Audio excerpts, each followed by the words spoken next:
sono Giuseppe D'Addio, chef e direttore della Scuola Dolce e Salato di Maddaloni. Sono qui per illustrarvi una ricetta mani in pasta, appunto con le farine bilanciate. Gli ingredienti della ricetta sono farina 00, patate lesse, lievito compresso, zucchero semolato, miele chiaro, burro, uova intere, sale e latte fresco intero. Passiamo alla esecuzione della ricetta. Mettiamo in macchina la farina, le patate lesse, il lievito compresso, lo zucchero semolato, il miele. Mettiamo una parte del burro, il burro preferibilmente in pomata, ed un uovo.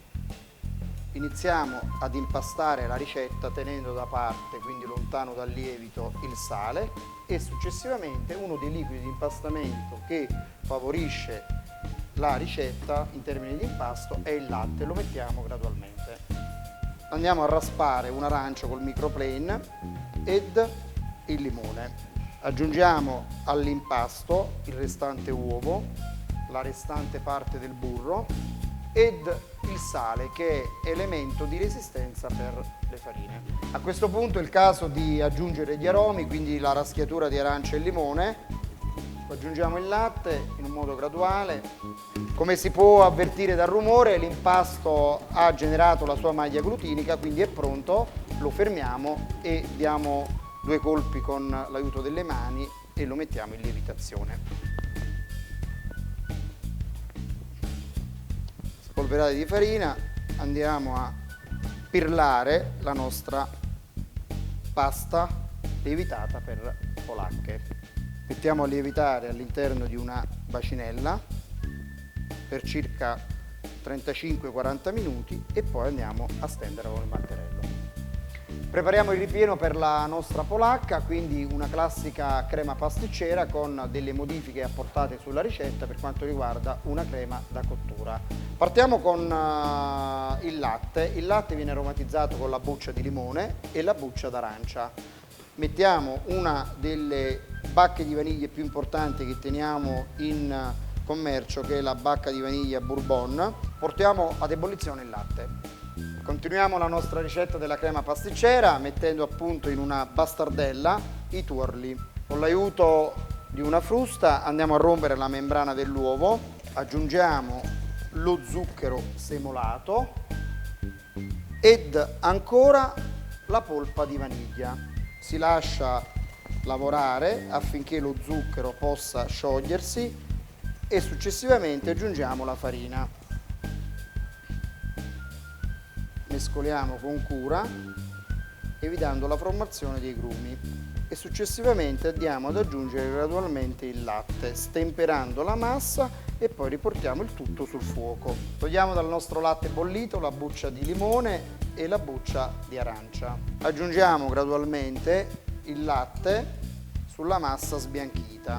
Stemperiamo la base di tuorli, zucchero e farina e successivamente versiamo tutto quanto il latte. Stemperata la miscela, il composto lo andiamo a versare nello stesso tegame per riportarlo ad ebollizione. Siccome c'è la farina, l'amido addensa a 92 gradi, abbiamo l'obbligo di farlo cuocere per circa 1-2 minuti. Vorrei dare adesso qualche nozione in merito alla buona conservazione della crema. Prendiamo dell'alcol, lo versiamo in una teglia di acciaio, con un batuffolo di carta andiamo a sanificare la teglia e poi andiamo a versare la nostra crema. Copriamo la nostra crema. Pellicola a contatto significa evitare l'aria in sospensione. Verifichiamo il nostro impasto della polacca. Come potete vedere abbiamo avuto un inizio di lievitazione e quindi andiamo a stenderla con il nostro mattarello. Come potete vedere l'impasto si distende senza difficoltà, non fa l'effetto molleggiante e questo significa una buona ossigenazione, significa riposo della pasta ed è quello che vogliamo da una nostra ricetta di pasta lievitata. Tagliamo la nostra pasta con un anello e le andiamo ad adagiare su una teglia da pasticceria. Andiamo a farcire la pasta lievitata delle polacche mettendo la crema a mo' di spirale. Con l'aiuto di una pinzetta posizioniamo le amarene a mo' di raggiera.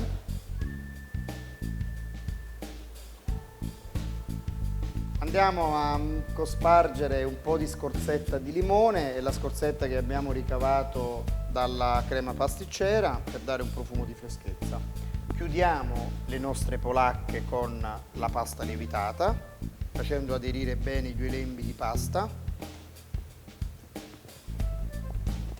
In questo modo le sfoglie devono essere sottili proprio per consentire la cottura uniforme della pasta. Con l'aiuto di un anello andiamo a tagliare la pasta in eccesso. Con i rebbi di una forchetta invece andiamo a pinzare sigillando bene le sfoglie di pasta. Lasciamo lievitare le nostre polacche in cella di lievitazione ad una temperatura che oscilla tra i 28 e i 30 gradi per circa 30-35 minuti, poi andiamo a dorare con il tuorlo d'uovo, andiamo a mettere dello zucchero semolato ed ancora della cannella di zucchero, cottura a 180 gradi per 15 minuti. Le nostre polacche sono uscite dal forno e le posizioniamo sui nostri taglieri. Lascio a voi la degustazione della nostra polacca e arrivederci alla prossima ricetta.